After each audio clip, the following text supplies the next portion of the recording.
আচ্ছা, রাতে বিছানায় শুয়ে আছেন, চোখ বন্ধ করেছেন, কিন্তু ঘুম আসছেই না, ঘড়ির দিকে তাকাচ্ছেন বারবার। এই সমস্যা এখন অনেকের।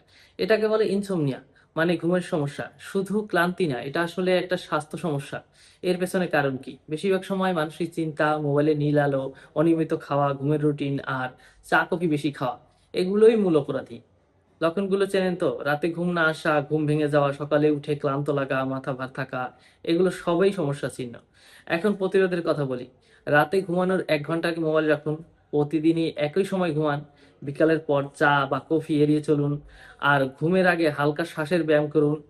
কিন্তু যদি ১ মাসের বেশি ধরে ঘুম না হয়, দিনের কাজে সমস্যা হচ্ছে বা মন অনেক বেশি অস্থির থাকে, তাহলে অবশ্যই ডাক্তার দেখান। দেরি করবেন না। মনে রাখবেন, ভালো ঘুম মানেই ভালো স্বাস্থ্য। নিজের যত্ন নিন, ভালো থাকুন।